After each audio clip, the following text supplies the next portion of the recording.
Patuloy na nagbibigay serbisyo. Pag-asa at saya. GMA Regional TV. Kapuso ng bawat Pilipino.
Ito ang GMA Regional TV, One Mindanao.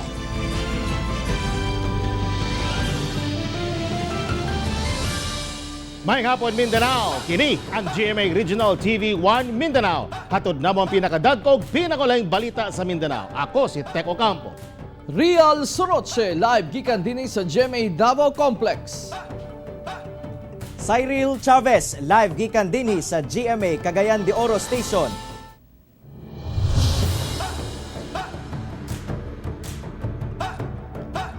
Amahan giunay og pusil patay ang kaugalingong anak, una mi pusil usab sa iyang kaugalingon. Anyang detalye. Patay na diyang naabtan sa kapulisan ang mag-amahang Franklin Cifra Sr., 43 anyos, ug 2 anyos nining anak nga si Franklin Cifra Jr. sulod silang balay sa Purok Mudia Extension, Barangay Labangal, General Santos City, Miyerkules hapon. Sa pagpanubay sa kapulisan, unang gipusil sa amahan ng iyang anak sa ulo gamit ang 45 caliber pistol, dayon pusil usab kini sa iyang kaugalingon. Na-recover usab ang pistola gikan sa kamot sa amahan sa bata. Karoon siya ng threat doon sa text na kapag hindi bumalik yung kanyang live-in partner, may gagawin siyang masama doon sa bata. So yun yung prior sa nangyari yung incident, yun yung conversation text nila. Una na itabo ang krimen. Nag-text pa kuno si Franklin Sr. siyang ka-live-in partner o ginahan sa bata nga si alias Jane. Ug nagbahad kini nga dunay dili mayang mahitabo kung dili makipag-uli kaniya. Nagtuo manggod kuno kini nga dunay naglaing kapuyo si Jane. Sumala usab sa ka-live-in ini nga si alias Jane nga minyo kuno si Franklin. Ug nagkasinabot na kuno siya sa asawa nini nga nagtrabaho abroad nga bulagan ang bana ug ibilin ang bata. Hingnan ako, yung asawa ng ibilin ako sa inyo si Baby George. Kay manarbaho ko. Sa mga aning munanay ibuhat sa akong anak. Hindi na ako kaya, ma'am. Padayong pang-imbestigasyon sa kapulisan sa mong insidente. Ako si Tek Ocampo para sa One Mindanao. Pulis nga nakadestino sa Police Regional Office 10 ang patay human nga gipusil sa riding in tandem suspects sa Cagayan de Oro City kagabi. Ani ang report. Dead on the spot si Police Corporal Eljan Capawa, 30 anyos, taga Upper Ramonal Village, Barangay Kamaman-an. Human gipusil sa riding in tandem suspects bandang alas 7 sa gabi. Sigon sa usa ka residente nga nagpuyo duol sa nitabuan, igo lamang sila nakadungog og mga buto sa pistola ug nakita na lamang ang biktima nga nagbuyod tunga sa dalan. Naka-helmet kuno ang mga suspect nga paspas misibat human sa hitabo. Pusil gito. Kay wala may magpabutog pikulo karon. Moto nga pagtanan na mo wala na tumba ng motor. Pinaday ng kwan ang driver. Pagresponde sa kapulisan, wala na kunoy kinabuhi ang biktima tungod sa upat ka mga samad pinusilan nga nahiaguman niini hinungdan sa iyahang kamatayon. Pauli kuno ang mong pulis diyang giatngan sa mga sospek sa mong lugar. Si Corporal Kapawa nakadistino kuno sa Regional Plans and Strategic Management Division 10 sa Camp Alagar, Barangay Lapasan. Dagang anggulo ang ginalantaw nga motibo. Posible kunong personal nga bangi, hinimuan sa NPA ug pagkalambigit sa illegal nga droga. Labi pa nga ang igsuon sa biktima nga si Johnny Kapawa baghuay lamang nadakpan sa bypass operation nga gihimo sa Lumbia Police Station. Magabalantayon sa kanunay ug security ang hardening measures atong hugtan no sa kay lagi ug mauli na nga PNP personnel soft target siya. So mao na siya nga gikuan gyud pahimangno gid sa tunga city director nga magbalantayon sa kanunay ug mahimo nga security conscious sa kanunay. Ang banay ni Kapawa dili pa madawat ang gidangatan sa ilang padre di pamilya. Pasalig sa kokpo, nga ilang tutukan ang krimen ug matagan og hustisya ang kamatayon sa biktima. Kauban si James Yap sa kamera. Ako si Cyril Chavez para sa One Mindanao. Patayng lawas nga gituwang salvage victim nga napalgan kagahapon sa Davao City, padayon pang giimbestigahan. Ani ang detalye. Gikakurat sa usa ka rescue group sa Punta Dumalag nga ang ilang i-retrieve di ay nga patayng lawas nga naglutaw-lutaw, posibleng biktima di ay sa salvaging. Gibalot og packing tape ang ulo niini. Doon ang kinidagkong samad sa tiyan ug ulo. Ang pinakanghiningig niini, gisudlan pa og bato ang tiyan sa biktima. Tiko ko ang duha ka tiil nga nagdupak ang PC na adre sayang bagag panliliukan asa PC gigot nya ang ipunduhan og isa ka metro sa to na PC nya nay bato sa ilalom nay pundo. Glisod gay may kanang tanggal kay baho-baho na. Sa karon, gipailalom pa sa autopsy ang patayng lawas sa biktima. Ang Icolan Police Station, apil po ng Soko, nagpahigayon pa o lalom-lalom nga pag-imbestiga aron mailhan o mahibalaan kung kinsa ning biktima. Dito magsugod dayon ta og kanang masumpay-sumpay na nga to ang investigation. Hangtod karon, wala pay mipatimaw nga kabanay ang biktima. Busa nanawagan ang otoridad ngadto sa mga nawad-an og kabanay nga moadto lang sa Icolan Police Station. Mao na itong ginahulat no ko na ay magpabula ang individual nga magsulti nga naa sila mga kabanay nga nawala. Isa po na panawagan nato nga kung kinsa man sa tan-aw nila nga kapamilya nila no ang wala nakauli, mas labing maayo nga mag-adto dayon sa pinakaduol nga police station. Kauban si Jojo Solarte sa kamera. Ako si Rial Surotse para sa One Mindanao. Mga kapuso ning baguhay lang duna na mga kabanay nga may patimaw sa biktima ug wala na kani nganli sa otoridad apan taga Talomo, Davao City ang biktima.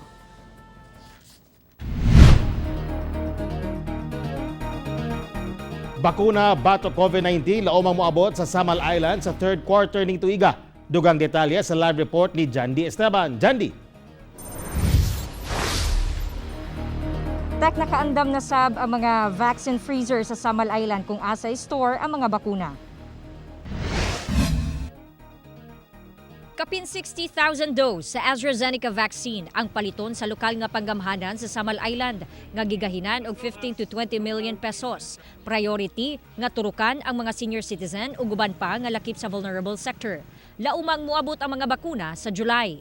Nagpirma naman ta og non-disclosure agreement with AstraZeneca for the purchase of 65,000 doses of the COVID vaccine. And through the LCP na siya and of course the national government. And naapod tayo ginahulatron kay ang Gamaleya, ang Sputnik, nag-offer po sila. So we are waiting for that, no? For what is available, maunay hopefully makuha nato. Di na kinahanglan mo gasto pa ang LGU alang sa storage facility sa AstraZeneca vaccine. Gumikan aduna na kini existing nga napulo ka vaccine freezer. Diin kayang i-store ang mga bakuna nga 2 to 8 degrees Celsius ang temperature requirement. Dili sama sa Pfizer vaccine nga kinahanglan og negative 70 degrees Celsius. Pwede ra siyang na-store at 2 to 8 degrees centigrade. Sama sa storage ani atong mga vaccines nga ginagamit nato sa ato ang routine immunization. Magkulang siguro mag-purchase ang city. Sumala ni Mayor Uy, nga kapin 40% sa katawhan sa Samal ang di gusto magpabakuna pero panikamutan kuno sa LGU nga mapasabot nila ang katawhan. Hinuon daan ang gipasalig sa AstraZeneca Pharmaceutical Incorporated nga luwas ang bakuna. Importante siya so that we could achieve herd immunity And especially Samal na nag-rely yun ta sa tourism industry. So siguro I'm thinking na i-compel yun na ako ang mga stakeholders sa tourism na have to be vaccinated. And of course, City Hall, tanan empleyado, even down to the barangay na dapat mabakunahan yun. Tek nakatakda usab nga mopagula og executive order si Mayor Uy nga mumugna og kining Samal Island COVID-19 Vaccine Task Force nga maoy mag-oversee sa distribution sa vaccine. Lakip na sa ilang trabaho ang education campaign labot sa bakuna. Tek. Daghang salamat, Jandy Esteban. Ginahikay na sab sa pipila ka LGU sa Mindanao ang pagpalit og COVID-19 vaccines. Ano ang report ni Argil Relator? Mialukar ang Bangsamoro Autonomous Region in Muslim Mindanao kun BARMM og 500 million pesos para sa COVID-19 vaccination program. Sumala sa Ministry of Health, bisan og dunay budget alang niini, ubay-ubay pa ang ilang angay iplastar. Usa na niini mao ang storage capacity. Gibutyag ni Dr. Ameril Usman, ang OIC sa Ministry of Health, nga kung ugaling piliun nila ang bakuna nagama sa kumpanyang Pfizer, nang inahanglan kini og minus 70 degrees Celsius nga storage capacity. Apan 228 degrees Celsius capacity lang ang anaa karon sa BARMM. Hinuon sa karon, wala pa sila nakasabot nga kumpanya para mo-supply sa maong bakuna. Gawas ni ini, parayon pang ginasuta kung unsay mas haom sa sitwasyon sa BARMM samtang ginaandam pa ang training ug manpower. We don't have yet the preparedness assessment kasi kailangan natin yon kapag kung ang tao ba willing ba sila magpabakuna. Pangalawa, we don't have the manpower yet. Although ongoing ngayon yung aming training of trainers for the vaccinators and the vaccine management team ng ating Ministry of Health. Sa Basilan Province, nakig-koordinar na ang Isabela City LGU sa kumpanyang AstraZeneca para sa supply sa COVID-19 vaccines sa ilang syudad. Sumala ni Mayor City Hataman, anaa pa lang sa exploratory talks ang ilang ginabuhat sa karon sa maong kumpanya. Ingon man sa uban pang kumpanya, apan migahina og 13 million pesos ang LGU para sa maong bakuna. Isip sentro sa Basilan, kanunay ginadagsa ang Isabela City ug mga tagalaing probinsya. Busa doon naghihapoy kaso sa COVID-19 sa syudad. Ginapaspasan na karon sa LGU ang pagbaton og bakuna alang sa ilang mga residente. Ako si Argil Relator para sa One Mindanao. Giablihan na ang bagong isolation facility sa Lanao del Sur samtang migahin og 100 million pesos ang provincial government alang sa COVID-19 vaccines. Ani ang report? Abli na ang 100-bed capacity isolation facility nga gihimo sa Ministry of Public Works and Highways sa BARM alang sa Lanao del Sur nga nahimutang sa usa ka hektaryang luna sa Marantao. Matod ni Minister Edward Guerra, kompleto na sa amenities ang maong pasilidad. Bulag ang kwarto sa mga lalaki o babae. Dunay nurse station o doctor's lounge. Duna sab sila na turnover nga laing pasilidad sa Sultan Kudarat, Dato Blasin Suat sa South Upi, Tawi-Tawi ug Sulu. Ang movement ng virus, unpredictable yan, di ba? So may surge, sana pababa na, para wala na. But anyway, pagkatapos, hopefully, inshallah, pag natapos na yung tackle na itong COVID, magiging expansion ng hospital. Magagamit nila. Migahin sab og 100 million pesos nga pondo ang provincial government sa Lanao del Sur para sa COVID-19 vaccines. Samtang duna say 500 million pesos nga budget ang BARM. Apan, problema kuno sa probinsya nga dunay mga tao nga dili magpabakuna. Sa amin dito hindi pa namin alam talaga kung paano namin patatakbo. Kasi depende yan sa maraming factors eh. Number one, yung number of personnel na mag-administer ng vaccine. Number two, yung availability of yung mga equipment na sa pagdadala ng vaccines. Number three, yung paano natin i-arrange yung mga tao saan sila maibabaksin. Rason sa nakahinabi sa GMA Regional TV 1 Mindanao, wala kuno naandan sa ilang banay ang magpabakuna o wala nagatuo nga dunay COVID-19. Bakit ayaw niyo magpabakuna? Sabi ng mga lola namin na ayaw. Bakit daw po? Wala. Natatakot kayo, te?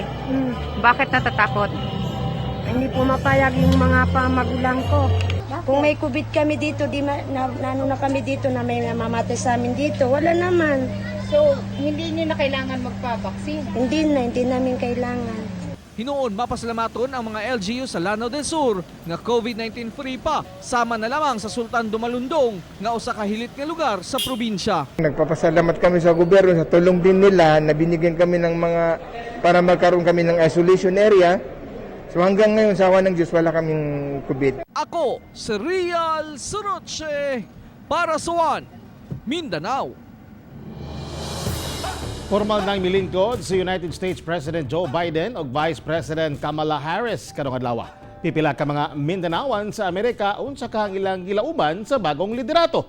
Sayro nato pinaagi nining report. So help you God. So help me God. Congratulations, Mr. President. Opisyal nga milingkod isip ika-46 nga presidente sa Amerika si President Joe Biden. Luyo sa new normal, nahimo gihapong mahinungdanon ang inaugurasyon nga gitambungan sa mga kanhi pangulo sa Amerika nga sila si Bill Clinton, George W. Bush ug Barack Obama, uban ang ilang mga first ladies ingon man pipila ka mga inilang opisyal. Sa iyang inaugural speech, panahon na kuno nga magkahiusa ang katawhang Amerikano. We'll press forward with speed and urgency, for we have much to do in this winter of peril and significant possibilities. Much to repair, much to restore, much to heal, much to build, and much to gain. Nanawagan usab si President Biden nga undangon na ang gitawag niyang uncivil war. We must end this uncivil war that pits red against blue, rural versus urban, conservative versus liberal. We can do this. Makasaysayan usab ang pagkapili ni Kamala Harris isip labing unang babaeng Vice President sa Amerika nga dunay South Asian descent. Samtang pipila ka mga Mindanaoan sa Amerika ang nagparehag silang panglantaw sa kadaugan ni President Biden. Nang hinaot ko nga magkaiusa niya ang mga namuno ning nasod nga Amerika para mapadali ang pagtabang sa tanang nanginahanglan nagtabang nga biktima ning pandemya ug mapadali ang pag-uswag sa ekonomiya sa nasod Amerika. I expect Biden administration focus on human rights issues, addressing climate change in the hemisphere, and ensuring labor rights are upheld in the new U.S.-Mexico-Canada agreement. And important, President Biden will have a plan to build back better from COVID-19 pandemic. It is but uncertain and challenging time to be a leader of the free world.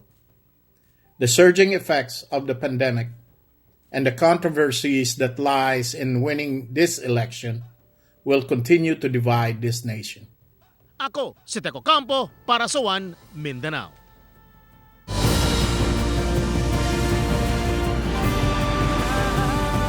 Ito ang GMA Regional TV, One Mindanao.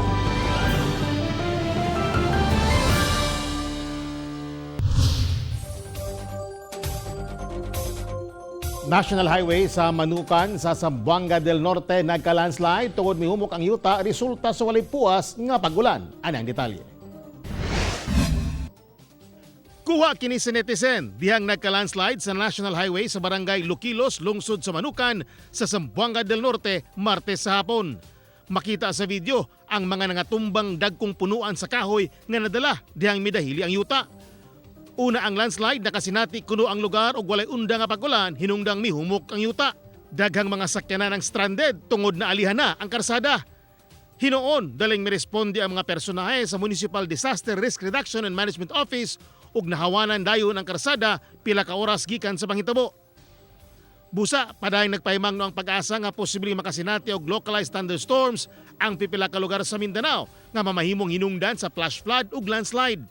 Padayon kuno nakaapekto sa lakat sa panahon ang low pressure area nga embedded sa Intertropical Convergence Zone o ITCZ. Ug ang localized thunderstorm may makaapekto tibok dapit sa Mindanao din karong kaadlaw or kahaponon. Adunay masinati paghapon mga pagdagom labi na sa mga bukid nga dapit tibok dapit sa Mindanao. Ug inubanan nga adunay kalit mga pagulan pagpanugdog pagpangilat apekto sa ginatawag nga localized thunderstorm masinati kini hapon or sayo sa gabi. Ako, si Teco Campo para sa One Mindanao.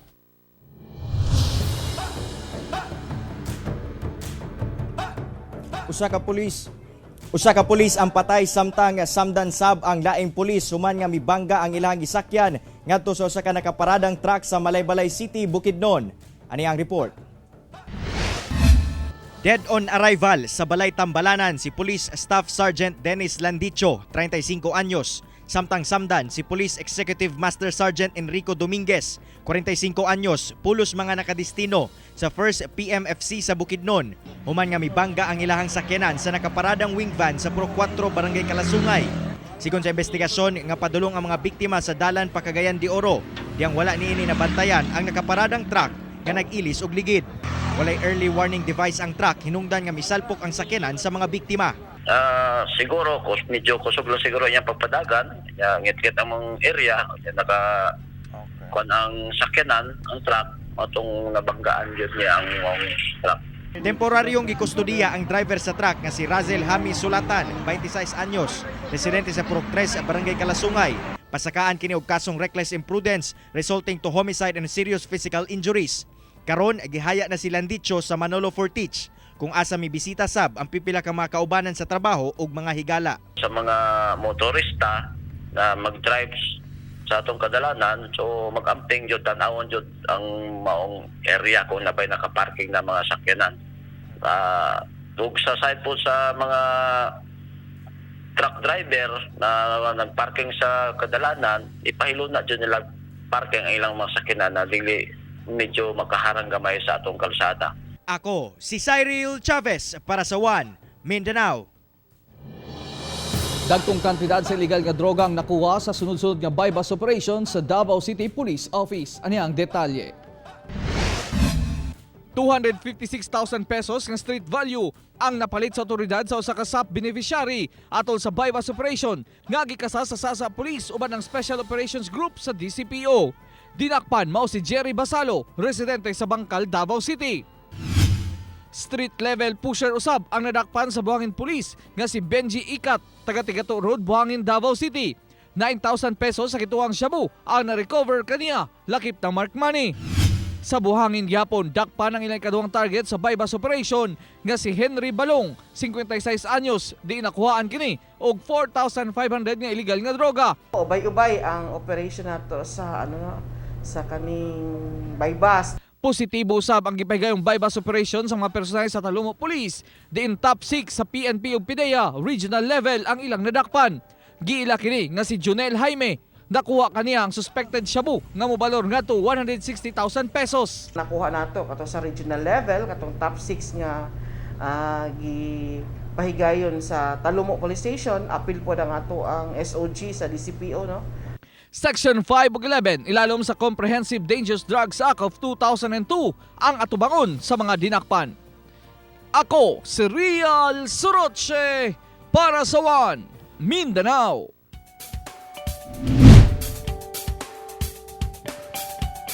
Midayo pag-usab ang GMA Regional TV sa laing barangay alang sa Kapuso Barangayan on Wheels ug ning higayuna taga Barangay Maa sa Davao City ang nakabenepisyo. Ang detalye sa report ni Sarah Hilomen Velasco. Sa wala pa ang pandemya, nagapamasahero si ang tricycle si Dato Abdul Wabab Diatas, 50 anyos. Apan karon, nagabaligya na lang siya og gulay ug isda. 5 ang iyang anak ug 2 na ang nagminyo. Apan tungod sa pandemya, anaa sila tanan sa ilang balay. Hinuon, bisan sa kalisod, padayon ang paningkamot ni Dato Abdul aron makalingkawas bisan gamay. Busa, nagpasalamat siya nga usa siya sa nakadawat og hinabang gikan sa GMA Regional TV. Dako na mong pasalamat sa Allah ug sa inyo nga nitabang diri sa amo nga napili ninyo ang among purok nga makabenepisyo sa inyong panghatag. Way puas ang paghatod og serbisyong tinuod sa GMA Regional TV, ilabi na karong pandemya. Busa gitapok sa GMA Regional TV 1 Mindanao ang among kusog aron mag-repack ug maghatag og mensahe sa kadasig alang sa ato mga kapuso karong dunay pandemya.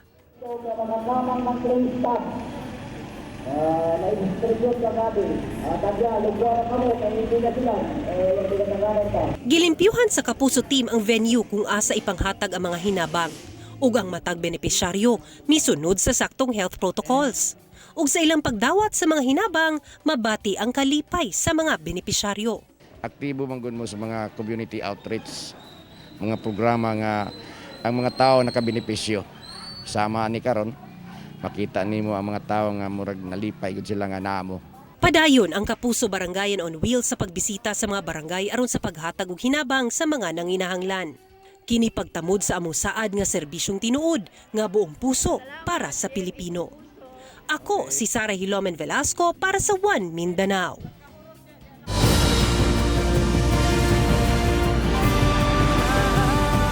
Ito ang GMA Regional TV, One Mindanao.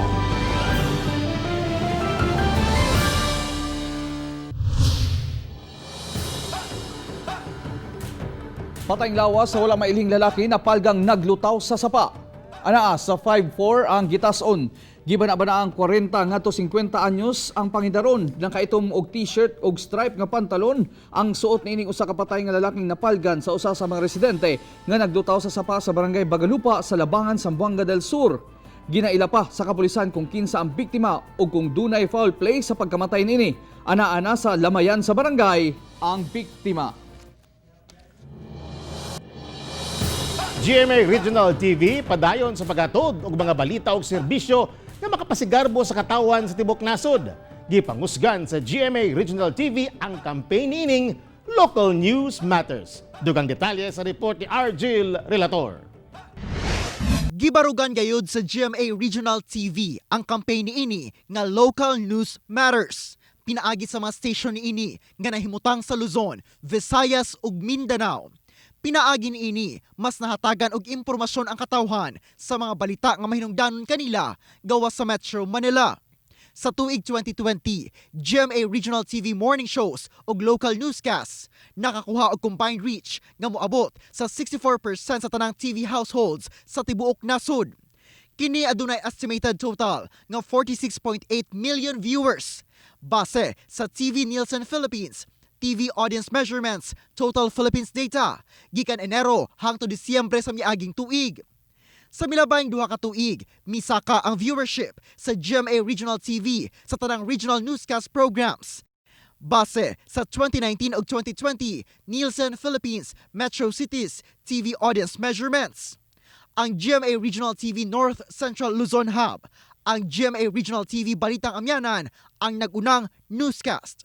Samtang sa Central ug Eastern Visayas, GMA Regional TV Balitang Bisdak ang paborito sa mga Bisaya. Sa MC Tom data, misaka kini og 48% sa tuig 2020.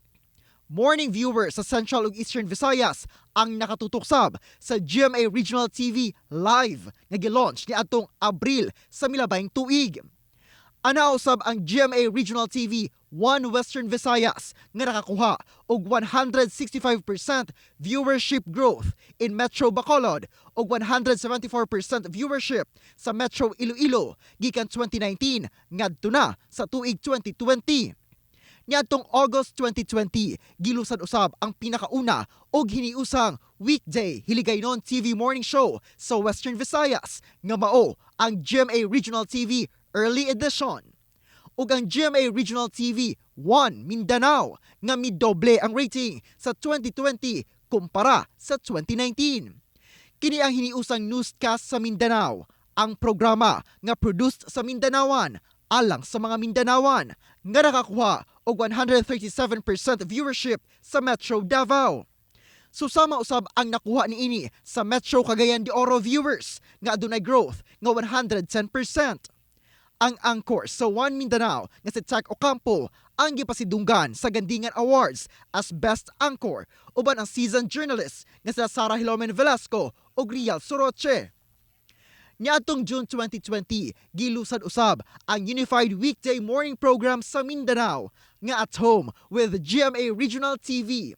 Samtang ang flagship national program sa GMA Regional TV nga GMA Regional TV Weekend News ang nakakuha usab og special citation sa Catholic Mass Media Awards. Karong tuiga, gipaniguro sa GMA Regional TV ang commitment niini sa Local News Matters. Pinaagi sa ikaunong nga newscast ang GMA Regional TV Balitang Bicolandia nga masaksihan na karong Pebrero 1. Pasalig sa GMA Regional TV nga parayong maghatod sa mga balita ug mas ipaduol pa sa katawhan tungod local news matters. Ako si Argil Relator para sa One Mindanao.